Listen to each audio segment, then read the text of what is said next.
Hola, queridos amigos. Una vez más, saludarlos con muchísimo afecto en Toros en un clic, el programa taurino de actualidad que les permitirá ponerse al día de los asuntos más importantes del mundo del toro. En la producción, Javier Lillo y Javier Sandoval. Y aquí don Julián Agulla y este servidor William Cárdenas para hablarles de un tema en esta oportunidad monográfico.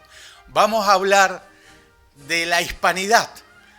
Estamos en las fechas de la celebración de ese magno acontecimiento. Pero nosotros vamos a hablar particularmente de la hispanidad taurina, de qué ha significado la fiesta de los toros para establecer ese vínculo tan entrañable y tan próximo entre los pueblos, particularmente el pueblo español y los pueblos americanos. Julián, muy encantado de tenerte aquí. Hombre, el que está encantado soy yo de que me invites y sobre todo porque vamos a hablar de toros, que es lo que nos gusta. Podemos hablar de muchas más cosas, pero yo creo que centrándonos en esa hispanidad y en el mundo del toro, que tiene muchísimo que decir, porque recordemos que los toros a América llegaron hace muchísimo tiempo por parte de los españoles, y luego ha habido una reciprocidad en cuanto sobre todo a los toreros. Todos los toreros, las figuras españolas han ido a América, las figuras americanas han venido a España. Es decir, yo creo que es un tema que es apasionante, monográfico quizá, pero muy apasionante. Muy bien, muy bien.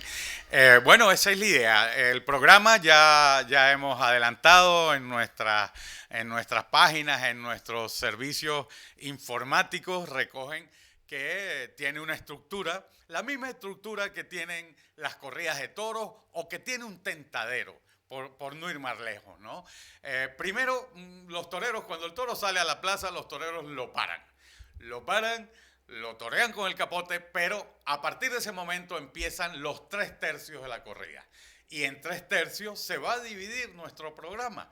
Nosotros pararemos al toro, hablaremos de la actualidad taurina que en este momento pasa por la Feria de Otoño y luego en los tercios ya nos vamos a adentrar en lo que han sido los orígenes de esta fiesta en América y el origen de ese viaje de ida y vuelta de toreros, de picadores, de banderilleros, incluso de ganaderos y empresarios de tierras de España hacia tierras americanas y desde tierras americanas a España.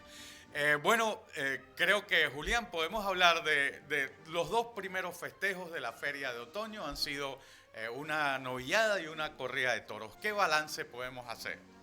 Bueno, en principio, como todo balance, pues tiene sus debes y sus saberes, pero yo el balance me decanto más por el peso de la balanza del haber. Sobre todo la afluencia de público, mucho público joven. Ha habido un aumento de abonos, que todo es matizable. Claro, dicho así, nos parece que esto va viento en popa. Hay que tener en cuenta que ha habido aumento de los abonos en principio porque esta feria es muy cortita, entonces es más fácil sacar el abono ahora, aunque pierdas algún festejo por trabajo o por algo, que luego en San Isidro, que son 25 o 30 festejos, con lo cual es más fácil sacar ahora los abonos.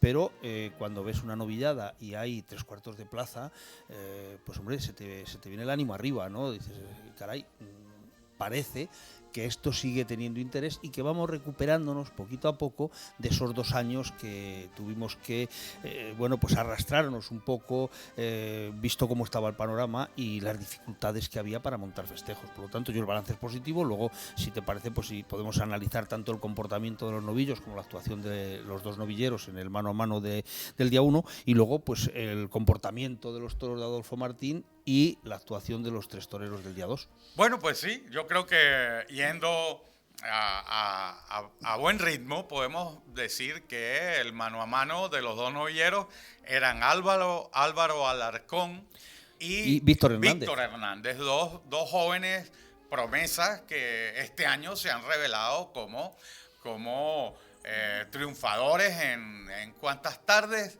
han realizado en la temporada, ¿no? Triunfaron en Madrid inicialmente y luego han estado toreando por las provincias con muchísimo éxito. Yo creo que esos dos toreros con una novillada de Fuenteimbro, ¿no? Fueron el abreboca de la Feria de Otoño. Sí, efectivamente. Yo, partiendo de la base que cuando vi el cartel, yo sí que los carteles los mido mucho de cara a lo que el aficionado puede ver o puede demandar, ¿no? Yo cuando vi el mano a mano, sí que es verdad que son dos toreros que han triunfado en Madrid, que tienen muchas expectativas, como tú bien dices, esos triunfos de Madrid luego los han ido refrendando por otras plazas, tanto de provincias como de capitales de provincia como de otros pueblos, ¿no? Pero sí que es verdad que me hubiera gustado más una terna porque hubiera una oportunidad más de torear en una plaza como Las Ventas para otro novillero. Pero bueno, vimos una novillada de Fuenteimbro, yo creo que muy interesante, como todas las novilladas y corridas de toros que tiene y que manda Madrid Ricardo Gallardo. Luego, pues con lo que tiene, yo cuando leo una crónica y dice de distinto comportamiento, pues hombre, es que es lo lógico. Es normal, ningún toro se parece a otro. Solo faltaba que los 6 fueran claro, de igual comportamiento, pues sería muy monótono, ¿no? Claro. Entonces el distinto comportamiento es lo que hace que cada faena sea distinta y que cada serie de muletazos incluso sea distinta, porque la serie de muletazos la va a marcar la condición del toro. Los claro, hay que aprender muy rápido, los hay que humillan más, otros humillan menos. Entonces yo, la actuación de Víctor Hernández, que iba primero en el cartel, me pareció que ya en el primer toro, primer novillo en este caso, pero a mí se me va la palabra toro porque las novilladas de Madrid, recordemos que son corridas de toros de algunas capitales de provincia. Entonces, bueno, yo creo que fue merecedora de la oreja. Quizá el presidente, pues bueno, era el primero y pensaría un mano a mano, como la cosa vaya hacia arriba y se me doy la oreja en el primero, lo mismo el público se me crece y luego pues esto va a ser un festival de orejas. Yo creo que anticiparse o hacer un juicio de intenciones antes de que suceda, vamos a darle esa oreja, que había una petición mayoritaria, y luego ya veremos de calibrar. Para eso está luego el propio presidente, que sabe que la segunda oreja está en su mano. Ahí ya sí que puede decidir él el no darla si le parece que la faena no lo ha merecido. Yo veo a Víctor Hernández en una progresión extraordinaria, con un concepto del toreo, además con una serenidad andando por el ruedo, pues propia de alguien, bueno, más cuajado, ¿no? Por las novilladas que lleva, pues parece que lleva más toreadas todavía, porque se le ve muy sereno, muy tranquilo, y estamos hablando de una plaza como la de Madrid. Y luego el segundo en el cartel, Álvaro Alarcón, que ya salió por la puerta grande de Las Ventas en San Isidro, que fue una sorpresa, luego hubo sus más y sus menos, pues como pasa siempre, ¿no? Pero también le vi quizá más en novillero, con más arrojo, con menos pozo, porque a lo mejor también lo necesita más, necesita darse más a conocer, o por lo menos cada vez que salga al ruedo y más en Las Ventas, decir yo quiero llegar a figura del toreo, ¿no? Prueba de ello es que se llevó una cornada, tuvo que pasar a la enfermería, parece ser, y todos lo corroboran, que le dijo al médico que le operara pero sin dormirle, que fuera con anestesia local, porque él quería salir a matar sus otros 2 novillos. Se corrió turno y salió a matar quinto y sexto, y yo creo que tuvo una actuación muy digna, si tenemos en cuenta que sale con una cornada de 10 centímetros una vez, con lo que le merma eso de facultades, ¿no? Por lo tanto, un balance muy positivo de la novillada. Y bueno, y ahora yo no sé si tú entras más o menos en lo que yo estoy explicando o tienes alguna discrepancia. No, yo creo que fue interesantísima la novillada, tal y como la estás valorando, ¿no? Los novillos, hay que decirlo, Fuenteimbro ha batido este año un récord de ejemplares lidiados en la Plaza de Toros de Las Ventas, cosa que llama muchísimo la atención y que tiene que ver, le preguntábamos hace poco al ganadero Ricardo Gallardo, tiene que ver con, en primer lugar, con las circunstancias por las que ha atravesado la fiesta, de ese parón al que nos obligó la pandemia y luego la Filomena y todas las cosas que han pasado, y también a que él cuenta con una ganadería extensa que le ha permitido venir prácticamente con 8 corridas de toros, 8 sí, corridas de toros o novilladas. O sea, sí, yo creo que eso ha marcado un hito en la historia de la Plaza de Las Ventas. Pero seguidamente, para no demorarnos mucho en este avance de la actualidad taurina, vamos a hablar de la corrida de toros. Y creo que la corrida de toros fue muy para los toreros, para los aficionados, muy importante porque presentó un cúmulo de dificultades y a los toreros hay que juzgarlos en función del toro que tienen delante, ¿no?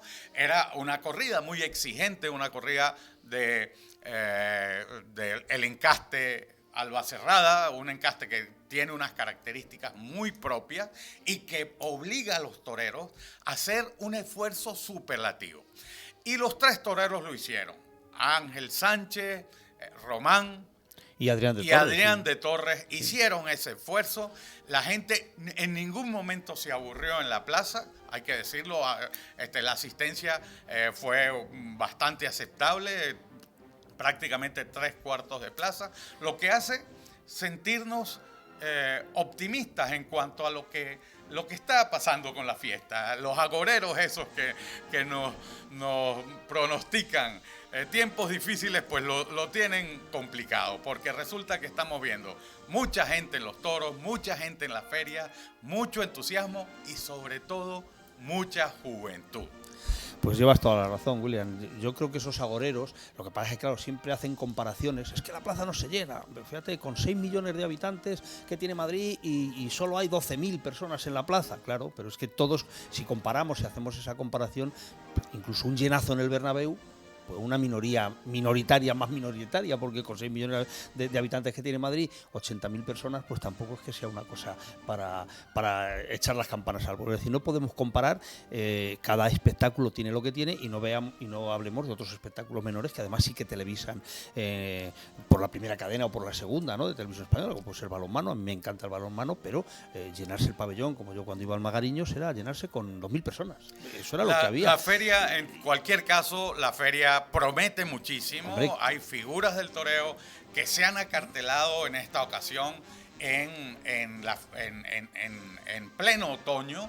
Antes, pues los toreros, pensando en que tenían sus temporadas hechas en América, pues algún percance inoportuno les podía complicar su comparecencia a los ruedos americanos, pero en esta ocasión han dicho que sí y van a estar presentes, o sea que les estaremos informando de todo lo que vaya aconteciendo en relación a la Feria de Otoño de Madrid. Pero estamos en Toros en un Clic, en Clic Radio, para darles la información taurina más pertinente y sobre todo más ajustada a la impronta extraordinaria que tiene la fiesta de los toros y que tiene la tauromaquia. Y en este momento pues ya vamos a pasar, Julián, te invito cordialmente a que pasemos al primer tercio, a analizar lo que ha sido en esta celebración de la hispanidad y con motivo a la celebración del 12 de octubre, remontarnos un poco en lo que ha sido la historia de la tauromaquia, esa historia que ha unido nuestros pueblos. Fue una parte de la cultura española que llegó a América, junto con el idioma, junto con la religión. Pero el idioma requería un proceso de aprendizaje, la religión un proceso de evangelización. La tauromaquia no. La tauromaquia llegó y se sembró en el corazón de los pueblos americanos y allí permanece, con algunos avatares, últimamente, algunos ataques, pero allí permanece y allí sobrevivirá porque forma parte de nuestra cultura. Entonces, remontémonos, Julián, a lo que han sido los orígenes de este vínculo extraordinario. Bueno, tendríamos que hablar de la conquista americana. Ya se dice que Hernán Cortés en uno de los barcos llevaba toros, ¿no? Porque a él le gustaba alancear toros, con lo cual estamos hablando de algo desde el descubrimiento de América prácticamente, ¿no? Bueno, sí que es verdad, y has dicho una cosa importantísima, es decir, esos avatares por los que está pasando la fiesta se debe a los dirigentes políticos, porque sin embargo la fiesta en el pueblo, en la gente del pueblo, en la gente llana, está muy arraigada. Lo que pasa es que, claro, los que tienen la mano de poder legislar hacen y deshacen a su antojo sin tener en cuenta lo que piensa la mayoría del público. La fiesta en la parte, sobre Sudamérica, que es donde más se vive, yo veo, sobre todo en los pueblos, que se vive con una pasión, pues quizá a lo mejor como se vivía en España a finales del 18, ¿no? Los toreros son héroes y no se les mide tanto como se le puede medir en la Plaza de las Ventas, esa exigencia del purismo en el toreo, sino que se vive la fiesta tal cual, es decir, el héroe que se enfrenta a una fiera y que puede con ella. Y luego se juega la vida en ese último trance de ese cruce de como decía, bueno, el célebre dicho que hay en la tauromaquia, que es el que no hace la cruz se le lleva al diablo, es decir, ese último momento donde el torero pierde la cara del toro a la hora de matar, y es el momento en el que o uno u otro, el torero tiene la ventaja de la consciencia, de saber lo que tiene que hacer, mientras que el toro acomete. Por lo tanto, ahí es un momento, pues quizá podríamos decir dramático, pero sí que es verdad que la fiesta, yo he visto imágenes de los pueblos de Perú, que puedes ver pues plazas de toros donde hay una ladera y la gente está situada en la ladera y están jaleando, y miras al torero y dices, hombre, eso en cualquier plaza de Madrid, a lo mejor en Madrid, en Alegre, en Cuenca, en Guadalajara, dice, pues, estarían pitando quizá, ¿no? Porque lo está echando para afuera. Pero es que estamos hablando de esa primigenia en el arraigo de los toros. Se está viviendo como fiesta. Estás viendo a alguien que hace lo que a ti te gustaría hacer, pero no eres capaz de hacer. Así es. Mira, Julián, y volviendo a ese origen, ¿no? A Hernán Cortés, a su cuñado Altamirano y a esas 12, creo que fueron 12 parejas de toros que se llevaron a México, ¿no? Y con ellos fundaron las ganaderías. Claro, en esos siglos XVI y XVII, la fiesta de los toros todavía, la primacía la tenía el toreo a caballo. El toreo a caballo, y me imagino que ellos aprovecharon para celebrar victorias, para celebrar fechas santas, el nacimiento de un infante. Alguna boda. Alguna boda sí. real, aprovecharon para celebrarlo, y obviamente la celebrarían alanceando toros, que era lo que se acostumbraba, ¿no? Pero en ese tiempo se va gestando ese amor entre los pueblos americanos hacia algo que tiene una explicación que va más allá de lo físico, es metafísica, ¿no? Ese rito taurino va sustituyendo otros ritos en América, ¿no? Ya la religión va desplazando, el proceso de evangelización va desplazando algunas costumbres, y esa mitología y esa devoción que a lo mejor tenían pueblos americanos por fenómenos naturales, el dios sol, la luna, las estrellas, y los ritos sacrificiales, claro, que eran también y algo... van encontrando en la tauromaquia algo. Aquí hay algo mucho más profundo que un espectáculo normal al que se asiste, ¿no? Aquí está la vida y la muerte, el triunfo y la derrota, el fracaso y la victoria. O sea, y todo envuelto en un manto de fiesta, ¿no? Entonces yo creo que esa era una invitación muy importante para que los pueblos abrazaran la tauromaquia, ¿no? Sí, obviamente es algo que, y además, que podíamos, claro, eso ya es cuestión de estudios, como tú dices, de evangelización, de ese cambio de costumbres de muchos pueblos, donde había pues sacrificios, como tú decías, al dios sol, y todo eso, claro, irlo reconduciendo no es fácil, pero yo creo que en ese caso la tauromaquia lo que aportó fue también esa ruptura con lo que era habitual y lo que se trataba y hacia dónde se quería llegar, ¿no?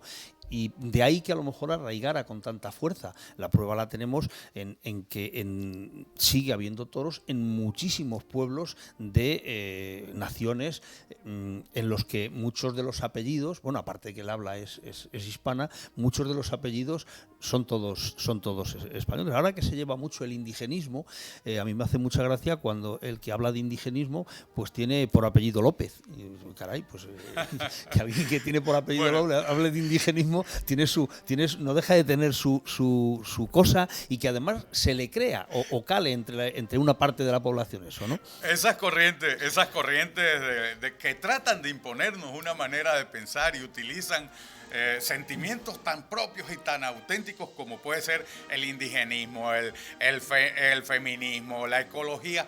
Bueno, pues no conocen estas historias vividas por los pueblos, tanto de Europa como de América, no profundizan en ellas y no encuentran explicaciones. Yo les puedo señalar lo siguiente, ¿no?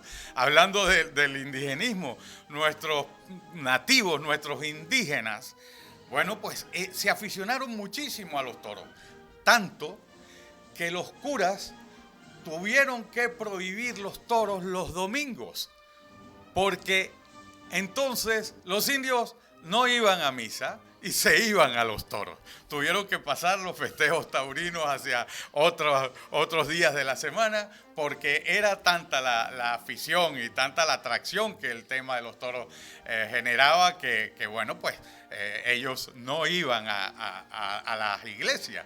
Entonces, bueno, todo esto es parte de una historia que se va desarrollando durante esos dos siglos, el siglo XVI, el siglo XVII, pero ya cuando llegamos al siglo XVIII, en la misma España, se está produciendo un fenómeno que es completamente revolucionario. Yo creo que la revolución auténtica, la primera revolución auténtica, se produce cuando los hombres de a pie, los ayudantes, que eran los ayudantes de los caballeros, que iban a caballo, alanceando toros y demostrando sus destrezas, bueno, pues cuando estos señores caballeros fueron sustituidos por los hombres de a pie. Claro. Y empezaron a formarse las cuadrillas de toreros que empezaron también a cobrar por sus actuaciones, a recibir una contraprestación por jugarse la vida, ¿no? Y en ese siglo XVIII entonces ya vemos cómo empiezan a producirse las primeras expresiones ya recogidas en ordenamientos, en tauromaquias, ¿no?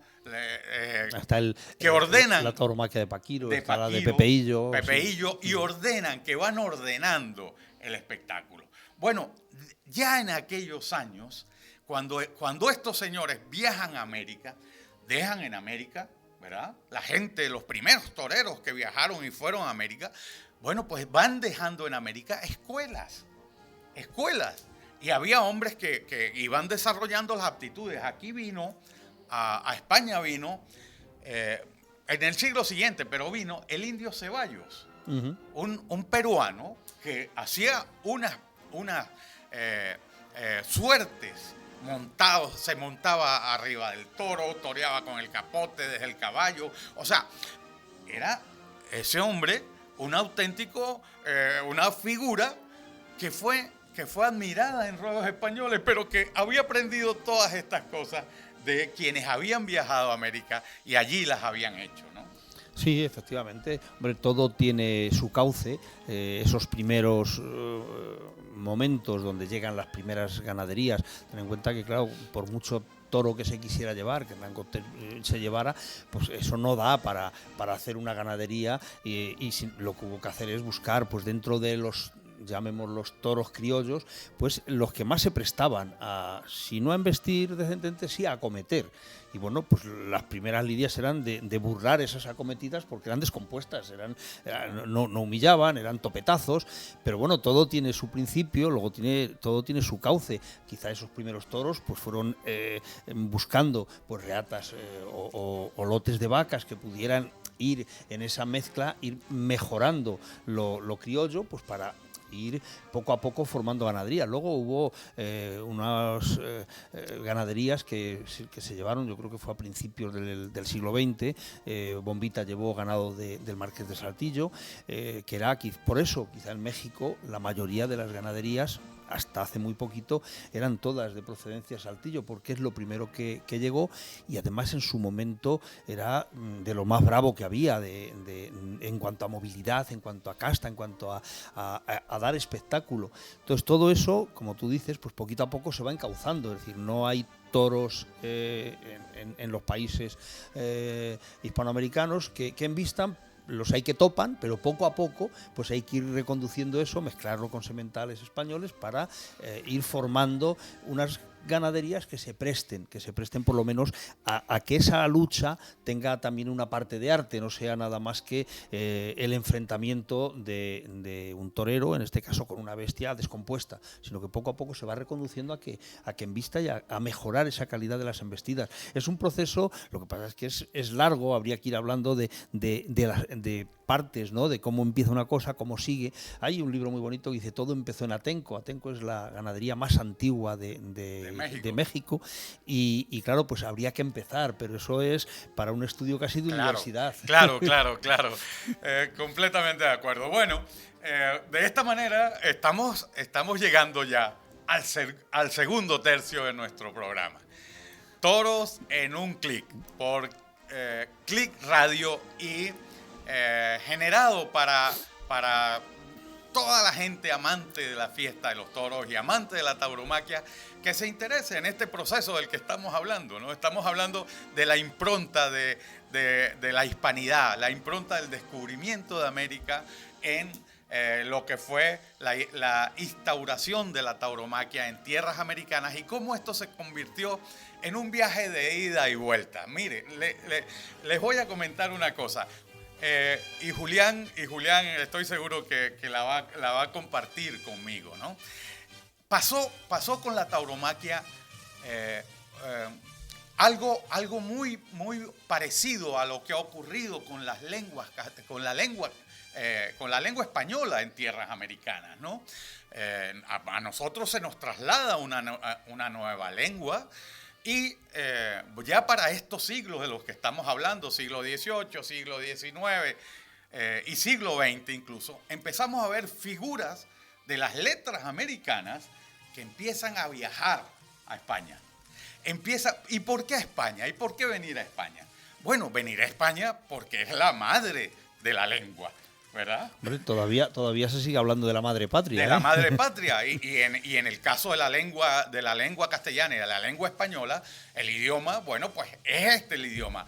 Y alguien que triunfe en las letras en Hispanoamérica, o en América concretamente, cuando consolida su triunfo, es cuando recibe el reconocimiento en España.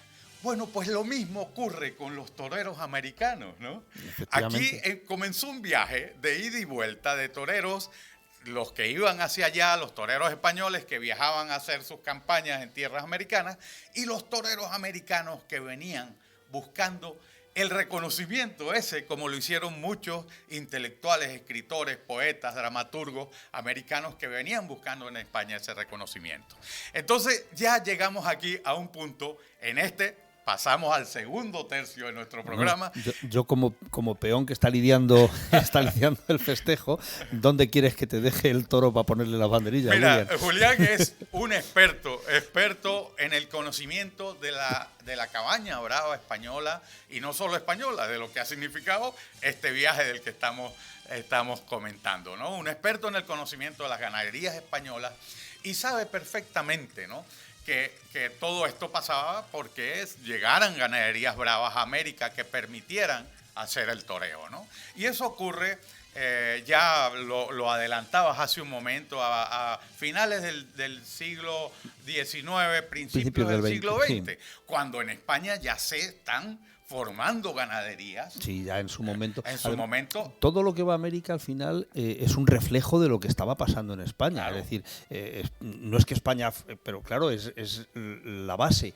Pero en aquellos momentos, a principios del siglo XX, lo que empezó a funcionar muy bien, que era lo de Saltillo, que es lo que llevaba Bombita América, pero estaba también esa otra parte de Vistahermosa, que era lo de Murube, que era otra de las...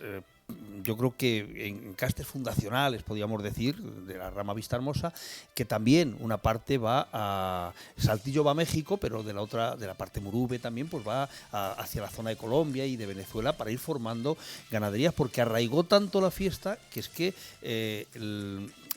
se querían hacer ganaderías. O sea, había ganaderos que se hicieron aficionados y querían ser ganaderos de bravo. de bravo. Eso es algo muy interesante de por qué y en cada momento qué es lo que viaja a América. Y luego para refrescar, pues ha ido refrescando con sangre de las ganaderías que más importancia estaban teniendo en España. Eso es lo que iba allí. Y en cuanto al trasvase de toreros, pues claro, llevas toda la razón.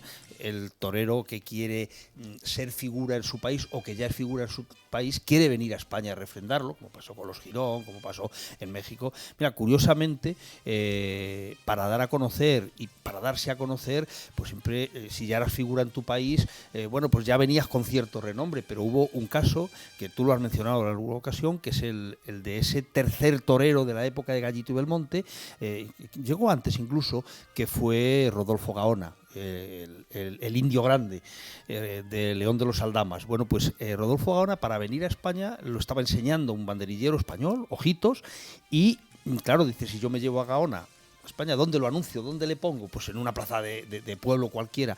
Y él le había visto posibilidades y dice, no, este tiene que ser figura, entonces hay que hacer algo para que se fijen en él.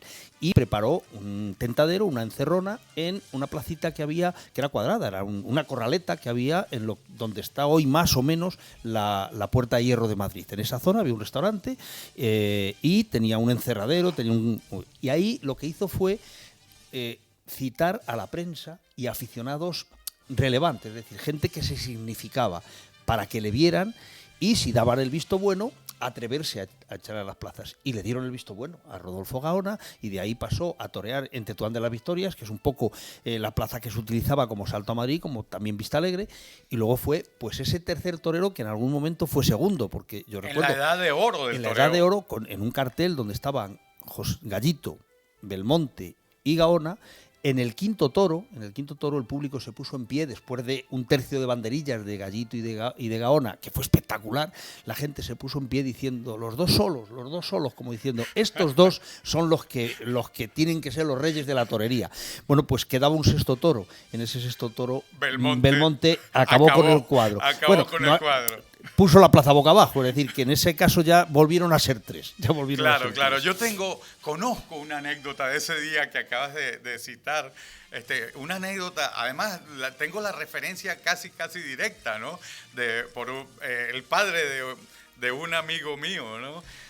Que dice que él era, extrañamente, un aficionado madrileño, español, que era de Gaona.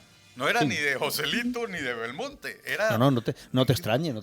Claro, era partidario de Gaona y dice que cuando ocurrió aquello, que Belmonte resolvió aquella situación, él acompañaba y fue hasta el hotel a esperar a Gaona y dice que cuando Gaona llegó al hotel, subió a su habitación, se quitó la montera y la lanzó de una manera violentísima contra la cama, despotricando de Belmonte, ¿no? Sí, de hombre, Belmonte, porque Belmonte los había anulado. Ten en ¿no? cuenta, estamos en el tercio de banderillas y eso de los dos solos fue en un tercio de banderillas, después de un tercio de banderillas, claro. En ese quinto toro en la Plaza de Madrid. Pero no... vamos a ver, yo entiendo la reacción lógicamente de Rodolfo Gaona. Rodolfo Gaona era como buen mexicano que era impetuoso, era alguien con mucha raza. Entonces, claro, el que después de venga alguien, no es que te borre, porque lo que hicieron Gallito y Gaona ahí quedó, pero claro, cuando todo parecía que el otro pues iba a salir por la puerta de atrás y un poco a escondidas, pues resulta que se suma al triunfo. Como es el sexto toro, pues prácticamente todo el mundo sale hablando de Belmonte. Entonces, claro, no me extraña que Gaona se subiera por las paredes. Ese fue el gran Juan Belmonte, ¿no? Ese fue el gran Juan Belmonte. El Pasmo de Triana. El Pasmo de Triana. Pero, Julián, ya para ese momento, estamos hablando, cabalgando entre finales del siglo XIX, principios del siglo XX, ya ganaderías como la más antigua, el hierro más antiguo inscrito, la de Aleas, sí. La de Miura. Hombre, Vicente Martínez, la de Félix Vicente Gómez. Martínez, ya son ganaderías que están dirigidas al perfeccionamiento de ese patrimonio genético que tenemos en nuestros pueblos del toro bravo. Un toro bravo que solo sirve y solo puede ser utilizado para la lidia, para que demuestre la bravura que lleva dentro, ¿no? Hay que pensar también un animal que no serviría para ningún otro uso, ni siquiera para carne, ¿no? O sea, no, porque su manejo es muy complicado debido a que es demasiado bravo. Hay que pensar que nunca jamás se ha ordeñado una vaca brava, porque es imposible ordeñarla, ¿no? No, son cosas distintas. Claro, lo que pasa es que, bueno, animales. estás yendo, dices animales, yo iba a ir a la parte animalista. Obviamente no se puede meter en el mismo saco todos los animales. Tú no puedes meter en el mismo saco un gato y meter una pantera. Aunque la pantera la hayas criado a biberón y en tu casa y sea como un gatito, sí, pero puede llegar un momento en que esa pantera saque lo que llevan los genes y la fiereza. Entonces, el toro bravo, sí, los animalistas han hecho fotos incluso con bueyes y han dicho, nada, si no se les molesta, son un majo y nada, y se les puede acariciar y dar de comer. Sí, pero mira, Manolito, el ganadero de los eulogios en Colmenar Viejo, que tiene por costumbre, darles, yo le acompañaba a dar de comer en la mano a los toros, pues tiene 2 cornadas fuertes, se ha llevado lo suyo. Sí, unas cuantas palizas. Bueno, pero volviendo a lo que ocurrió en ese final del siglo XIX y principios del siglo XX, yo recuerdo que en Venezuela, el padre de la dinastía de los Bienvenida, el Papa Negro, viajó a Venezuela como viajaban los toreros antes. Viajaban por meses a América, ¿no? Iban por temporadas completas, se quedaban 3, 6 meses en América, ¿no? Y el Papa Negro viajaba con toda su familia. Claro, de ahí que Antonio Bienvenida naciera en Caracas. Naciera en Caracas, ¿no? Y bueno, el Papa Negro tuvo una relación, una amistad muy importante con el que era para entonces el presidente de Venezuela, que fue el general Juan Vicente Gómez. Y producto de esa amistad y por la afición del general Gómez a la tauromaquia, bueno, pues nació la primera ganadería de reses bravas en Venezuela.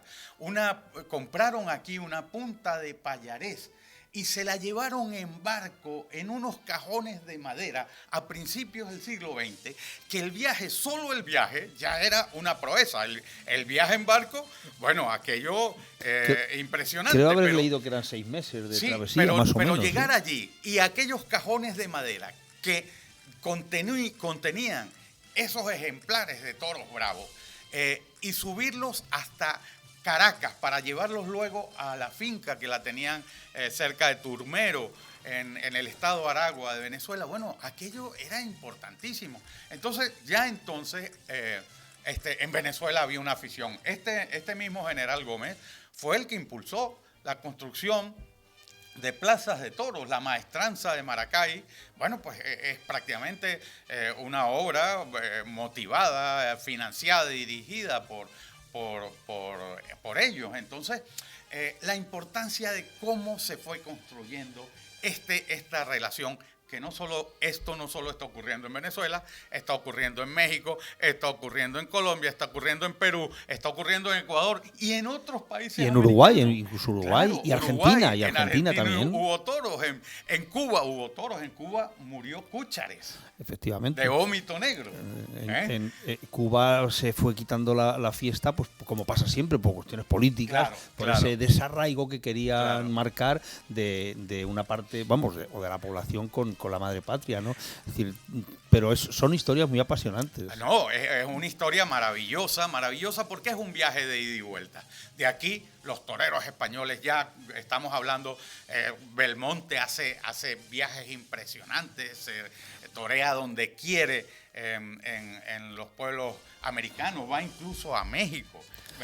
Belmonte hubo un año que no toreó en España, 1 o 2 años se quedó allí. De hecho, se casó por poderes, pero se casó, estando en América. Sí. Y era junto con Joselito la primera figura del toreo español, ¿no? Y al decir español era el del toreo universal, ¿no?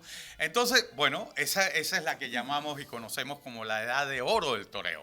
Pero es que resulta que en la edad de plata del toreo, la llamada edad de plata... Es que es otra época muy apasionante, unos torerazos... Con torerazos españoles y con torerazos americanos. Sí. De México vino una cantidad de gente, aparece Armillita, Armillita padre, Fermín Espinosa Armillita, que lo comparaban con, bueno, un torero con unas capacidades y unas además, cualidades. una saga como la del Papa Negro, es decir, con una gran Claro, familia de toros claro. que llega hasta nuestros días. Luis Castro, el soldado. El soldado. O sea, toreros, figuras del toreo que participaron en esa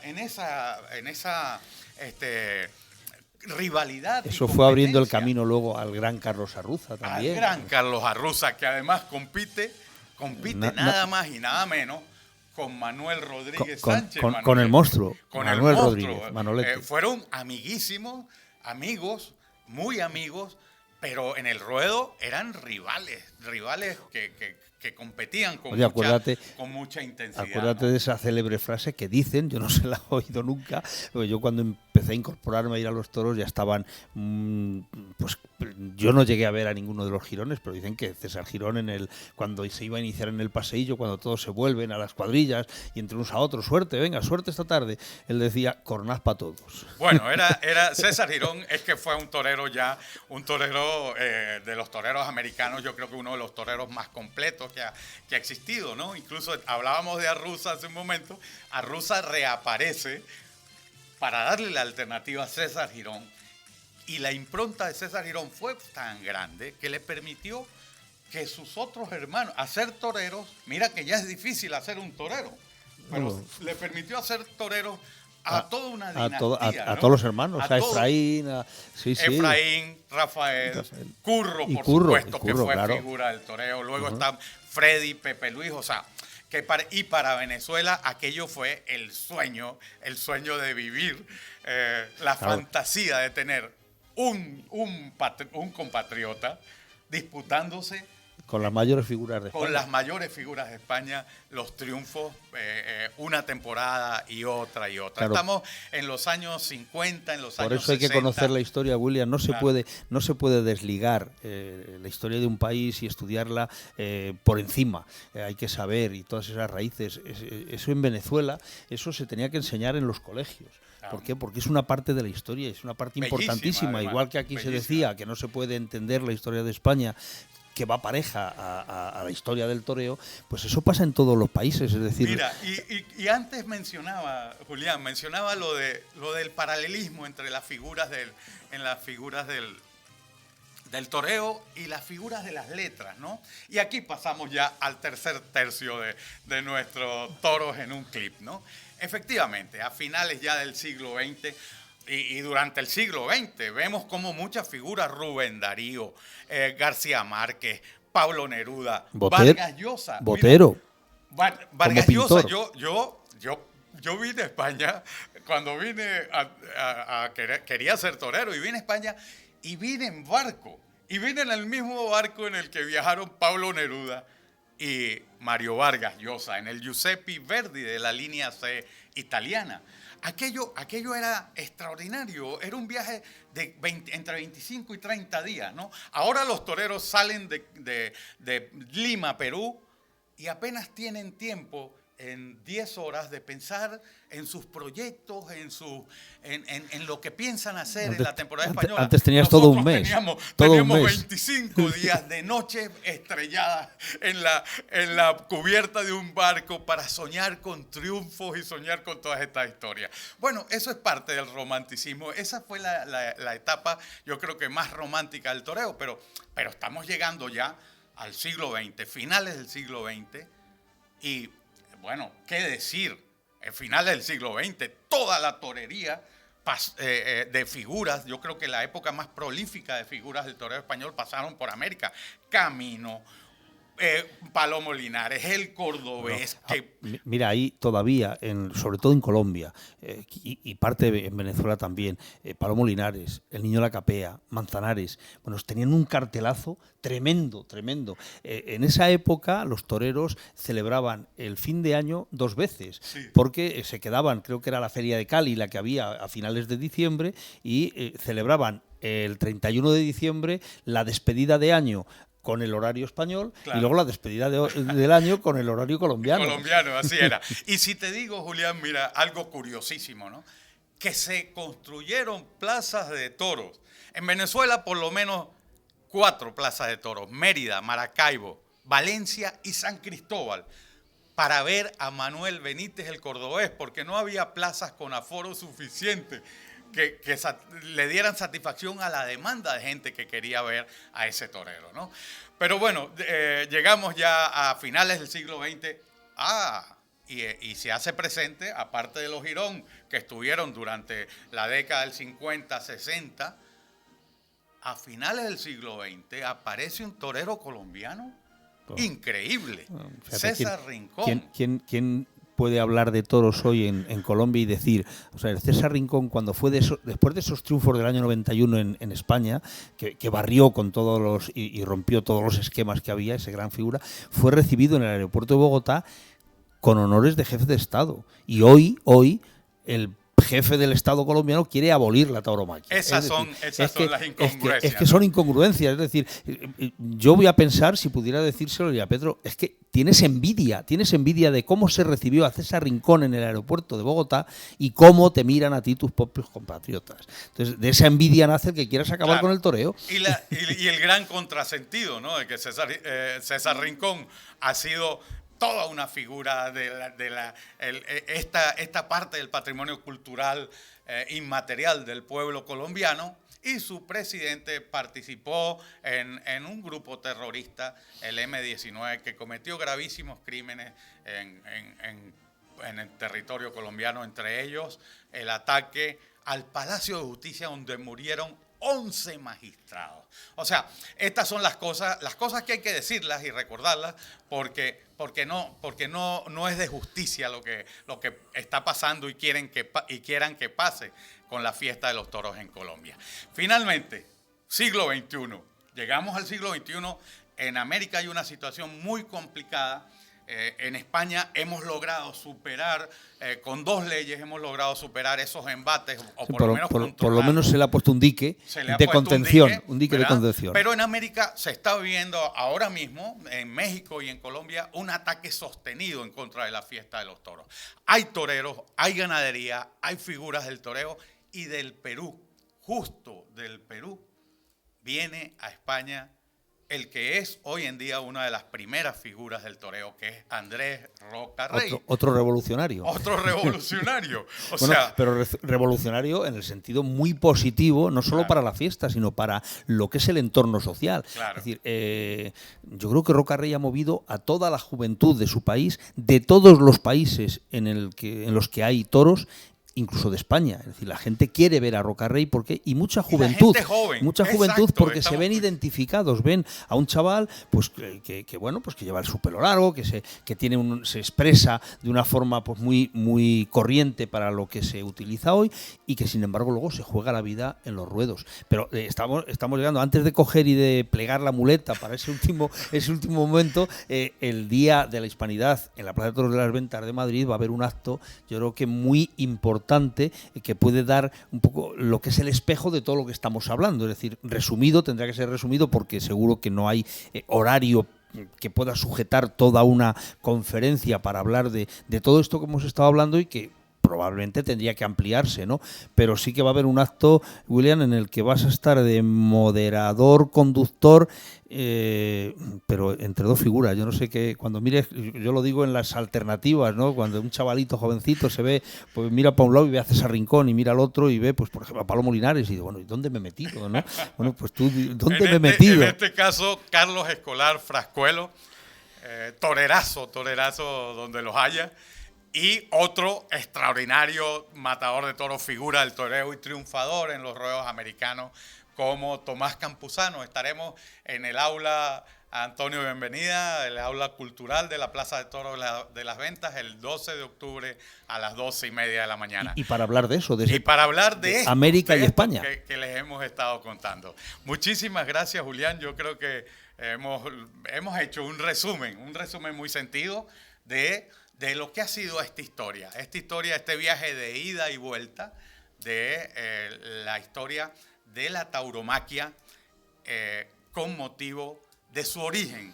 Y su origen no es otro que el Día de la Hispanidad, el Día del descubrimiento de América, porque a partir de ese momento es que esto, Cambia el la mundo. fiesta se hace universal. Y cambia el mundo. Y cambia el mundo, por supuesto. Bueno, te iba a decir una cosa, William, si te parece, oye, es un primer tercio de algún programa, podríamos dedicarlo a la fiesta, a los inicios de la fiesta en Colombia, otro día a los inicios de la fiesta en México, hablando de más ganadería, no solo Claro. Atenco, hay que hablar de Piedras Negras, hay que hablar de Pastejé, es decir, hay que hablar de Huachicono, Claro. es decir, podemos hacer ese primer tercio de todos, un poquito de todos los países por donde, Y de donde hay fiesta Aguascalientes. torero. De Aguascalientes. Y de Tlaxcala. Bueno, y, Tlaxcala. y decir que hay toreros españoles que en los últimos años se han ido a América y se han hecho toreros no han en vuelto, América y han vuelto. Y no han vuelto, se han quedado allí porque están Bueno, haciendo temporada y otros en México, han vuelto, por ejemplo, y otros han vuelven, vuelto y se han convertido en figuras del toreo. Caso de Julián López, el Juli, y José Tomás se hicieron en México, sí, sí. Bueno, pues muchas gracias, muchísimas gracias, queridos aficionados, por habernos seguido en este interesante programa que ha narrado una parte de la historia de la tauromaquia. Los pasodobles que acompañan nuestra sintonía de don Manuel Lillo. Puerta Grande, la sintonía y luego la tienda, o sea, estamos inmersos en el mundo del toro. Muchísimas gracias. En la producción Javier Lillo y Javier Sandoval. Con ustedes hemos estado don Julián Agulla y William Cárdenas, este servidor. Muchísimas gracias.